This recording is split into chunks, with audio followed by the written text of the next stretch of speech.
Hello, and welcome to this episode of Royals, Rebels, and Romantics. I'm Carol Ann Lloyd, and I am so happy to welcome you to April. Can you believe it? April 2025. And we are coming toward the end. I also can't believe that of season 5. So I just want to let you know that there are going to be a few changes. I just want to chat with you about that for a second. This summer, for the first time, I'm actually going to take the summer off.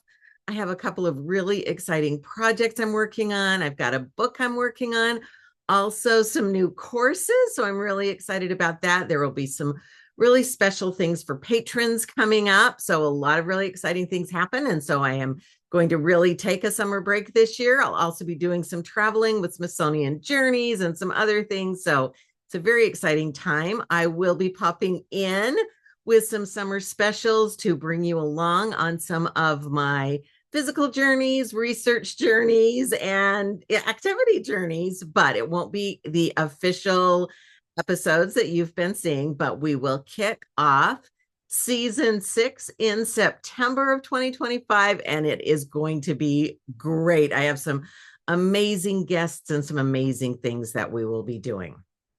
I also wanted to say that because it's April, that is Shakespeare month at Royals, Rebels, and Romantics. I've been visiting with some other people. I will let you know that I did speak to Cassidy Cash on that Shakespeare Live. That episode's coming out soon, and I've been doing some other Shakespeare-related things. There is some call for women's leadership programs right now, as you can imagine, with the way things are going. And I have some new Shakespeare leadership programs, women's leadership through Shakespeare, because as you know, I believe Shakespeare's plays are the greatest collection of leadership case studies ever assembled. That's really what he wrote about. We're going to be talking a little bit about that today. And so if you want to learn more about that, or if you have some ideas for me or want to know more, please reach out, Carol Ann at carolannlloyd.com. You can always reach out on social media at Shake Up History. So I would love to hear from you.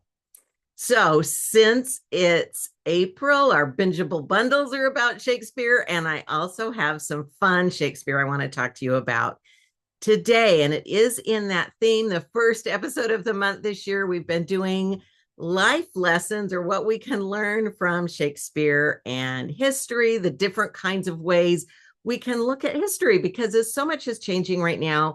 Technology is changing so fast, we can't keep up with it. And the way we work is changing. The way we meet together is changing. So much is changing. And I'm finding that a lot of us are really longing for things that last, things we can count on. And Shakespeare and history give us that, because they show us over the years and through time what really lasts for hundreds and hundreds of years.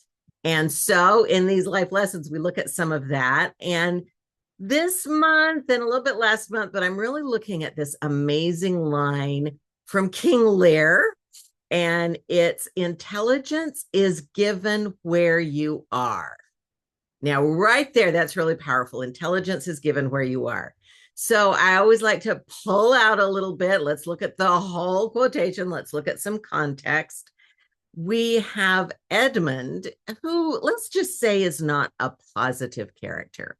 And he is speaking to his half brother, Edgar. And he is saying, as he's manipulating Edgar, intelligence is given where you are hid. And he is trying to use this idea to say, I'm going to tell you some intelligence that you wouldn't get otherwise. This convinces Edgar to flee the court, which is what Edmund wants, because what's happening here, which we so often find with Shakespeare, not always, but often, when there are two men together, whether they're brothers or half brothers or cousins, often they are competing for a single winner. They're competing. Edmund and Edgar, yes, are competing. Edmund believes the only way he can be the one everyone looks to, the one who succeeds, is to discredit Edgar completely, to send him away and then make up stories about why he's gone. Edgar, in fact, finds that intelligence, just as was sort of prophesied, where he was, which was outside of court. And that's where he realizes what the truth is and what he needs to do. So that idea of intelligence where you are, and I want to look at it as leadership is also where you are. So we often, in addition to these two men pairings we see throughout so much of Shakespeare, we often also see in some of the plays two women. And we look at that, we think because Shakespeare was not writing for us, who was not writing for 450 years later, he was writing to sell tickets and be successful so he could make money. He also was writing for the company he had. And it appears from records we can see that during a period of time, he had two young men in his company. And so we have several plays with two female characters making use of these two young men who would, of course, have been playing the female parts. So in several plays, we have two women who are central characters and who are often linked together on stage at the same time, interacting with each other. Sometimes they're friends, sometimes they're sisters, sometimes they're cousins.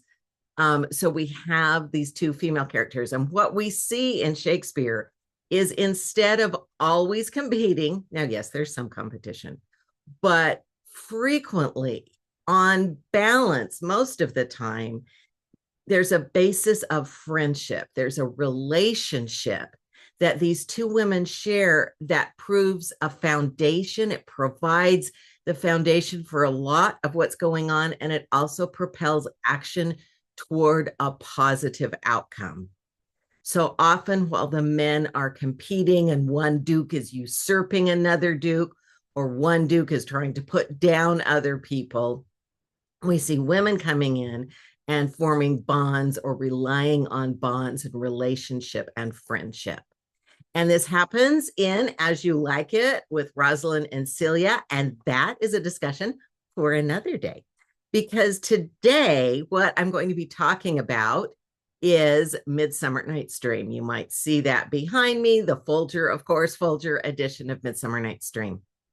Now, Midsummer Night's Dream is this really magical play, and there are a number of bigger than life moments and larger than life characters, and we see those, we love those, the play within a play, the rude mechanicals, a character named Nick Bottom, ha ha ha ha ha, and then Bottom is turned into an ass, ha ha ha ha ha.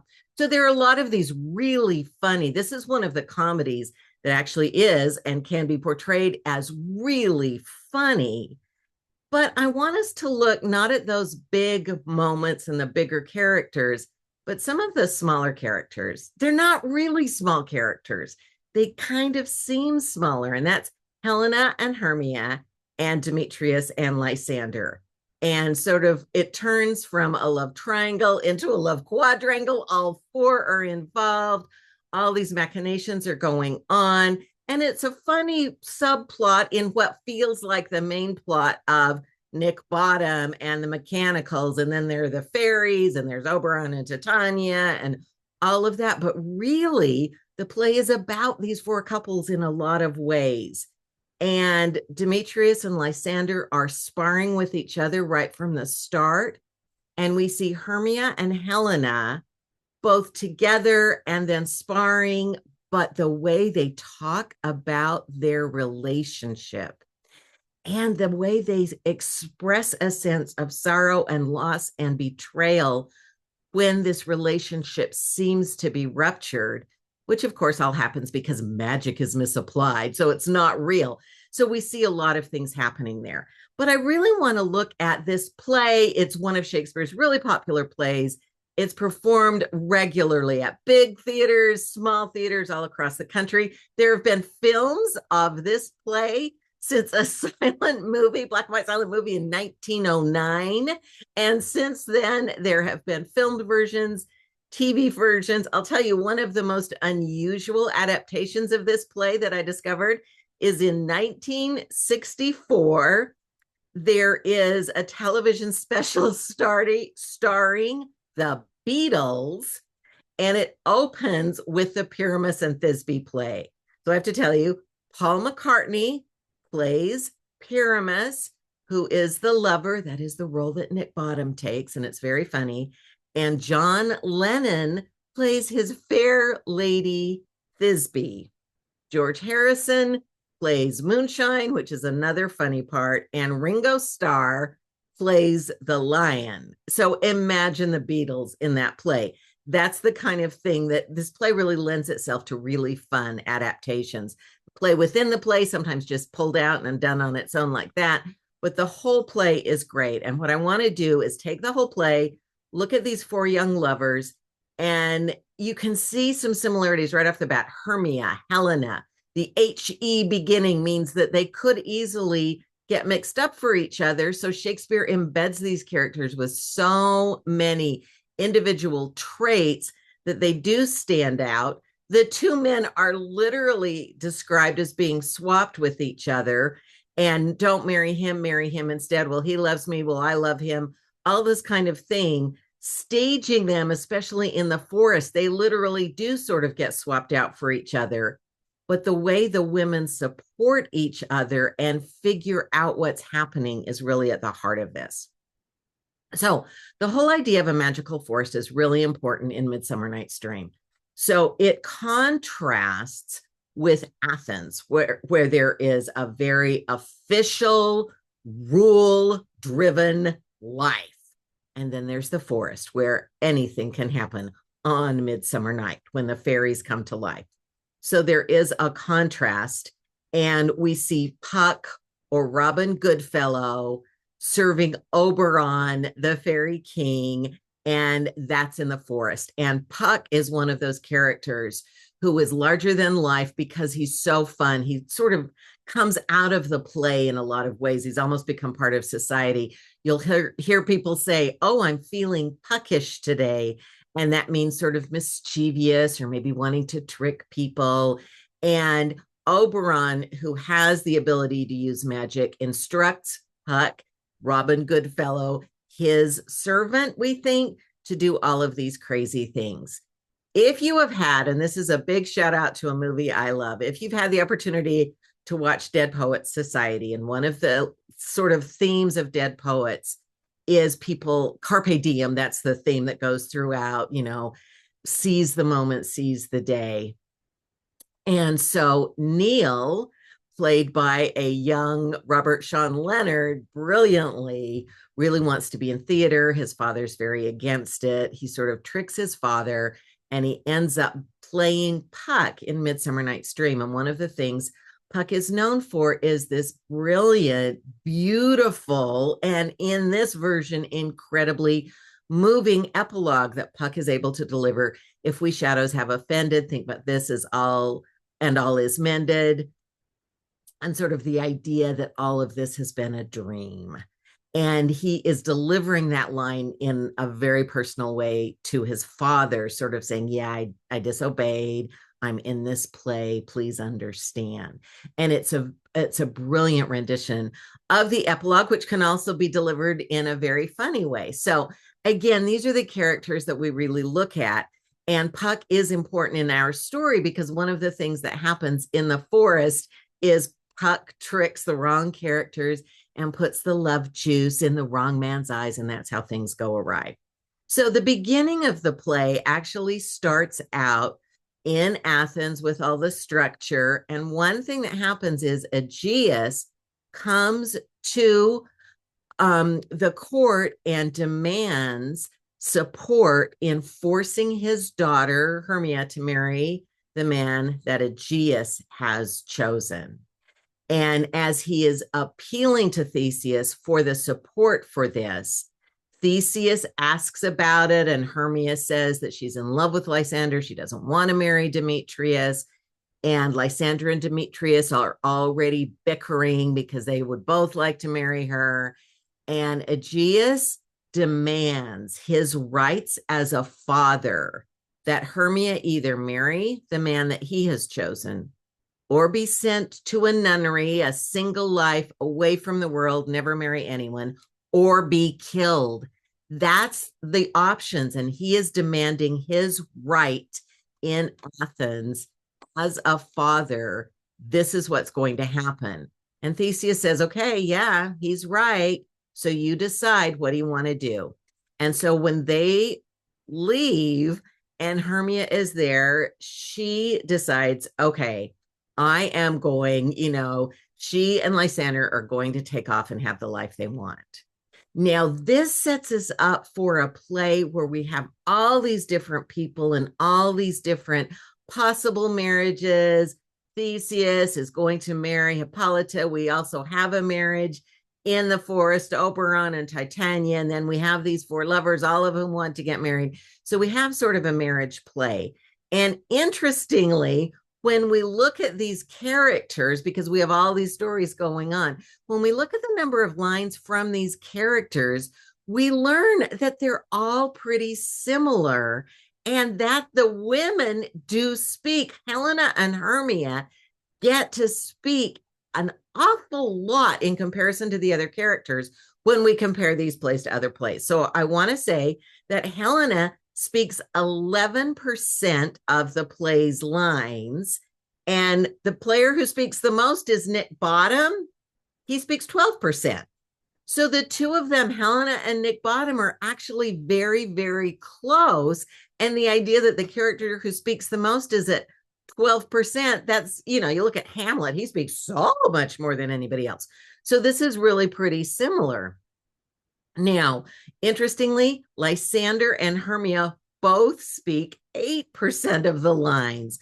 So that sort of seems to be a pretty even relationship there, if you consider it that way. And they speak more than Titania, who speaks 7%. Robin Goodfellow and Puck both speak quite a bit, but Helena is keeping up with them. Demetrius comes in at 6% and Peter Quince at 5%. So if you combine Helena and Hermia, they speak 19% or nearly a fifth of the lines of the play, and their male counterparts come in at 14%. So it's really interesting when you just look at that is one of the ways, not the only way, but one of the ways we look at which characters are given the most, we would call it in movies, screen time, stage time, lines, able to speak the most. And Helena and Hermia individually, with Helena ahead, but especially together, are heard from a great deal in this play. And the two of them together are heard from more than any single character, even though that might not be what we remember. We might remember Robin Goodfellow or Puck or Nick Bottom more. But in fact, these two friends, these two women together speak more than that. So I do think it's really important. And we look at that. And so when Helena and Hermia get the word, well, Hermia gets the word that she's going to either have to marry the person or the man her father wants, or die, or go into another nunnery. She decides to leave. And when Helena joins them, and Helena is complaining because I wish Demetrius wanted me, instead he wants you, Hermia confides in her friend and lets her know the secret, which is we're out of here. She calls Helena her sweet playfellow. That's in quotes. And she says, pray for us. So she is sharing something really important with her friend, asking for her friend's support and prayers. And this is quite a level of trust, a level of friendship, a level of togetherness. Now, we do see Helena betray this because she says, okay, I'm going to betray the confidence. I'm going to go to Demetrius and I'm going to, quote, tell him of fair Hermia's flight. So she goes to Demetrius and says, hey, to gain your friendship, to be a good person to you, maybe you'll like me if I share this news. Guess what? Hermia is leaving court. It's an early betrayal, but that bond of friendship is still there. There's a reference, sweet playfellow, to what they've had in the past, and the sharing is there. And so Hermia is definitely acting like a friend. Helena knows she's breaking the friend code there, But we have heard in Much Ado About Nothing that friendship is constant in all other things, save in the office and affairs of love. So we do see Helena breaking it a bit, but we're going to come back. Some scholars have suggested that by this time the friendship is over, and I do not agree with that. I think even though Helena takes this step, the way she later speaks about their friendship says to me, she sees this as a little blip, a forgivable blip, but she is still all in on the friendship. Now, Helena follows Demetrius into the woods. So Demetrius goes after Hermia. Helena follows him, and he's trying to get rid of her in some really blunt phrases. And the way we see people talking to each other can be funny, is intended to be hurtful. We kind of know in our heads this is a comedy, although there's already been a threat of death, which often happens in comedies. But anyway, Demetrius is saying things like, I love thee not, therefore pursue me not.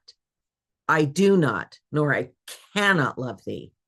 I am sick when I do look on thee. These are things that are just easily coming out of Demetrius's mouth to this woman that for a while, if we believe what the play is setting up, he was courting her, and now he's decided to court Hermia instead. And so now Demetrius wants nothing to do with Helena. The way he speaks to this woman might be a good indication why Hermia is not interested in marrying him. But in any case, he leaves her alone in the forest, having said all these terrible things to her. And Oberon has overheard it. And he has compassion for this young woman who seems to deserve to be treated much better. So he calls in Puck and he says, take this special love juice that has come from the arrow of Cupid and this flower and sprinkle it on the eyes of the young man of Athens so that when he awakes, he will fall in love with the first person he sees. So in other words, Demetrius will see Helena and fall in love with her. Of course, we know Puck's going to get it wrong, and he does. So Lysander and Hermia, who have fled into the forest, are getting tired. There's a cute little scene where Lysander wants to snuggle up, and Hermia is saying, no, lie further off. So in any case, they eventually fall asleep. And Puck goes in, he sees Lysander. Oh, yeah, that looks like an Athenian. So he drops this love potion in Lysander's eyes. Now, typically, of course, Lysander would wake up and Hermia is the one who's there. But of course, we have to have some problems first. So Helena, who's been left alone, is walking along and sort of stumbles into Lysander and accidentally wakes him up. And then he sees her. That's the first person he sees. So he immediately falls in love with her and declares, run through fire I will for thy sweet sake. And then she says something about Demetrius. And of course, Lysander, that vile name to perish on my sword. Now, Helena, who knows that really Lysander doesn't love her, believes he's mocking her. And she says, was I to this keen mockery born? When at your hands did I deserve this scorn? And so she's feeling really bad. So she leaves and he goes after her. And of course, that wakes Hermia up. So she's calling out for Lysander and he's gone. So she goes looking for him. Now we switch back to the Titania scene. Oberon is not happy with Titania. So he sprinkles a love potion in her eyes. And then by this time, Puck has turned Nick Bottom, who's one of the mechanicals rehearsing to put on this silly play. He's turned him into an ass. All his friends have fled. Nick Bottom is wandering around, not aware that he has the head of an ass.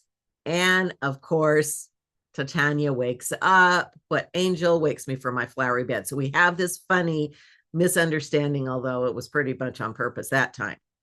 But back to Oberon, Puck says to Oberon, yep, I did it. Look, that's the guy I drugged. No, not that one, find the other one.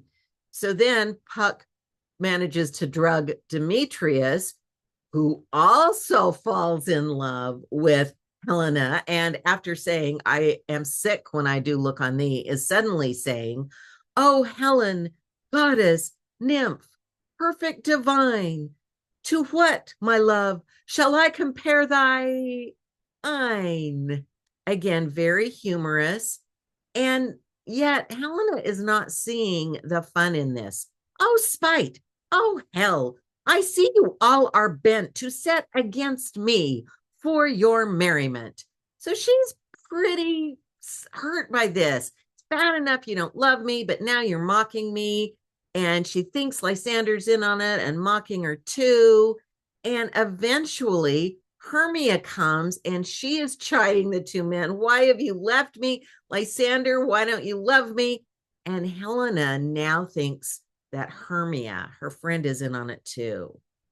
Lo, she is one of this confederacy.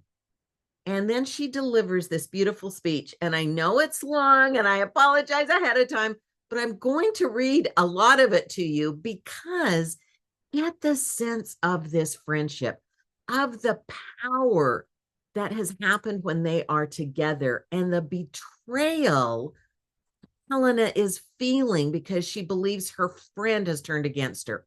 She is much more unhappy about this. She is devastated by this. This hurts her far worse than those things Demetrius has been saying to her when he was being so mean. The disruption of the friendship is devastating to her. And I think that is really important. So I'm going to read it. Have you conspired? Have you with these contrived to bait me with this foul derision? Is all the counsel that we two have shared, the sisters' vows, the hours that we have spent when we have chid the hasty-footed time for parting us? Oh, is all forgot, all school days friendship, childhood innocence? We, Hermia, like to artificial gods, have with our needles created both one flower, both on one sampler, sitting on one cushion, both warbling of one song, both in one key, as if our hands, our sides, our voices, minds had been incorporate. So we together, like to a double cherry, seeming parted, but yet a union in partition, two lovely berries molded on one stem. So with two seeming bodies, but one heart. Two of the first, like coats in heraldry, due to one and crowned with one crest. And will you rent our ancient love asunder to join with men in scorning your poor friend? It is not friendly, 'tis not maidenly. Our sex, as well as I, do chide you for it, though I alone do feel the injury. Those words say to me that the power of a lifelong friendship is at the foundation of everything in Helena's expression in her life. And we've also seen it when she's not in the midst of all this chaos in Hermia as well. And this bond of friendship both supports and propels these two women. Hermia is stunned by Helena's words. She is confused. She doesn't know what's going on. She doesn't understand why Lysandra has portrayed her. It's not so much that Demetrius doesn't love her anymore. She doesn't care about that, but Lysander. And as the women turn against each other because they don't understand the power of their language, when they turn against each other, again, I think their anguish, this is language of such hurt. Hermia says, oh, you juggler, you canker blossom, you thief of love. What, have you come by night and stolen my love's heart from him?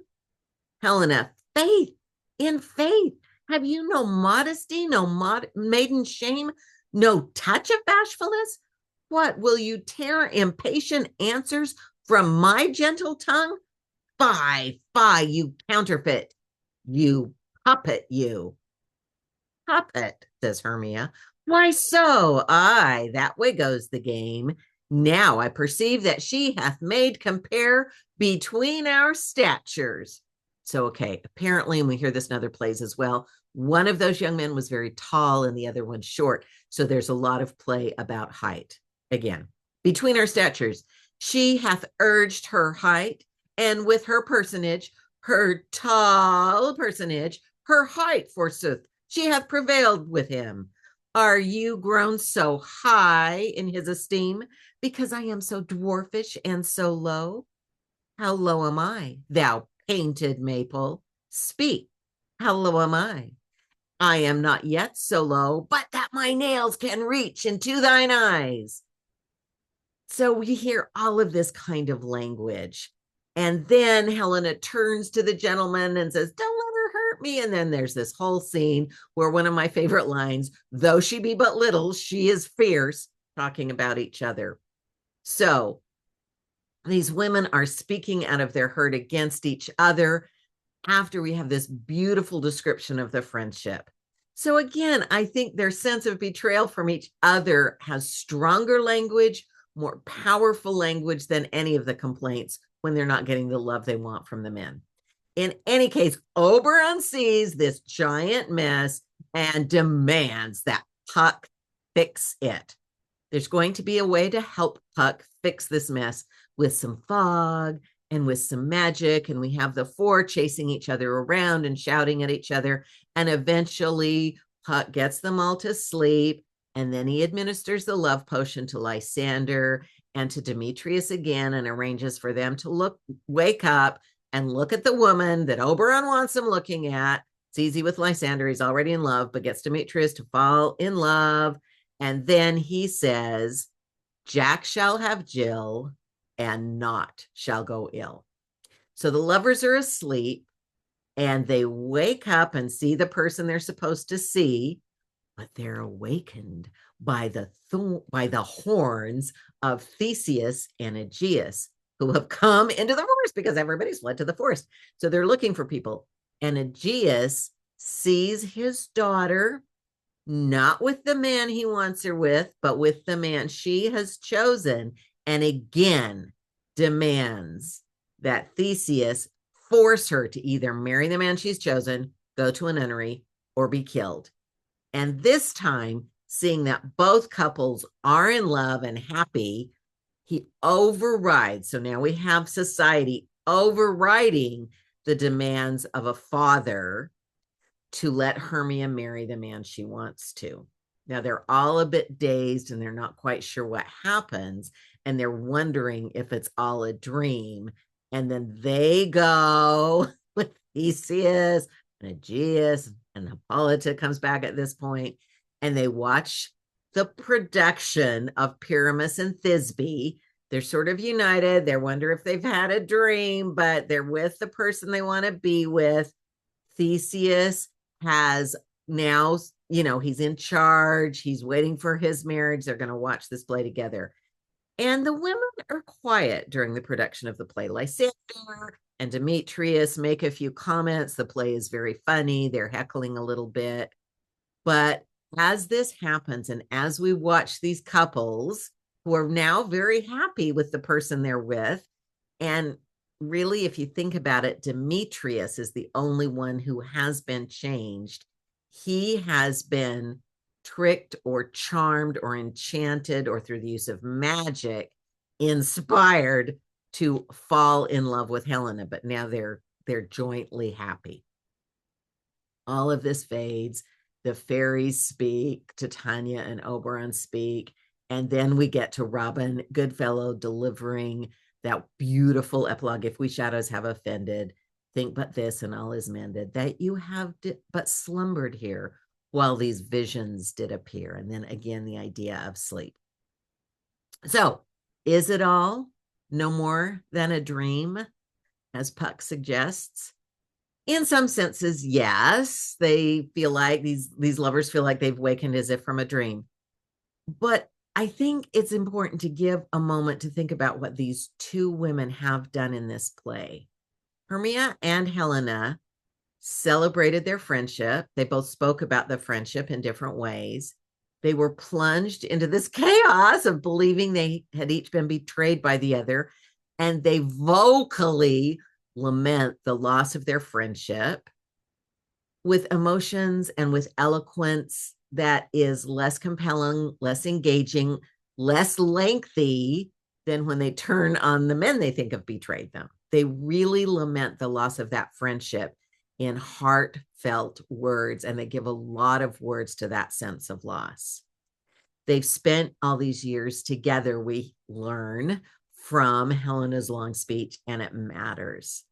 So they don't turn against each other until Puck has started messing with things and dropping magic love drops on the wrong people and stuff. So it's an aberration that causes the breach. And once things are resolved, the friendship appears to return.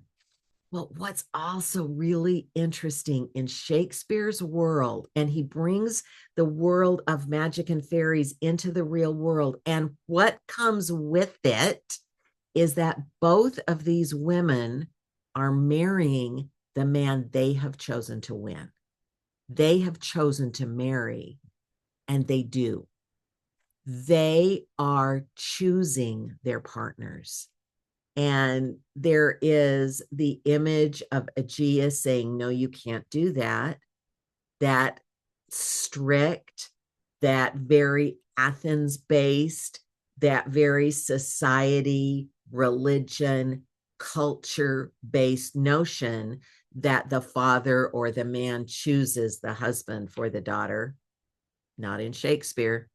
And there is also the sense that if magic is needed to help Helena end up with the man that she wants, yes, magic is involved, and she still does. And so Helena overcomes Lysander's resistance. Hermia overcomes her father's threats. These women are able to choose their husbands. And the strength of their friendship, the foundation of that, is an example of them leading in their own way.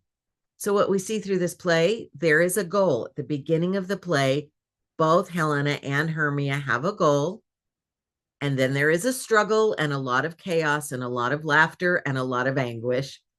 And then at the end, the women have prevailed. They have ended up marrying the person they chose. And Hermia values the friendship at the beginning of the play by trusting her friend. Helena speaks of the value of the friendship when she feels like she's been betrayed. So the friendship, yes, is threatened, but the way that that threat is experienced and the way that the regret is experienced and vocalized does emphasize the importance and the strength of the friendship itself. So I do think that this play can teach us about friendship, about the value of friendship, about the importance of remaining with your friends, celebrating your friends, listening to your friends, trusting your friends, all of that. There's probably not the likelihood of magic and a puckish figure dropping love juice anywhere, but part of what the beauty is, to me at least, of Midsummer Night's Dream and what we can take away is that notion of female friendships and how strong they are, and how part of the way that these women lead is by helping each other. That real leaders do help each other. They are true to each other, and that leads them toward that conclusion that they both wanted. It is Midsummer Night's Dream. It is a comedy. It is one of the romantic type comedies. And so, yes, love does prevail, but the friendship also prevails. And that has been really important. And I want us to pay attention, or I encourage you to pay attention to that as well. Now, there are other great female friendships I mentioned. As You Like It has one, and we'll look at that another time. But as we think about what we can learn, I think it is a really great reminder that the value of friendship really is important, and that working together, even when things seem to be falling apart, will often bring us to the resolution that we want. So thank you, as always, so much for joining me for this episode of Royals, Rebels, and Romantics. We saw a few royals, we saw some rebels running off, and a lot of romantics in this episode. So I really do appreciate it. I hope you are enjoying a month of Shakespeare.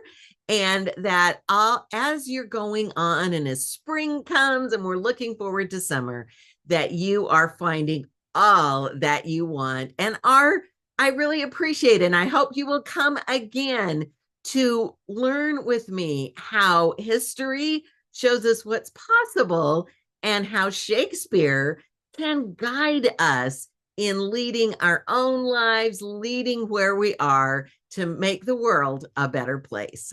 Thank you so much.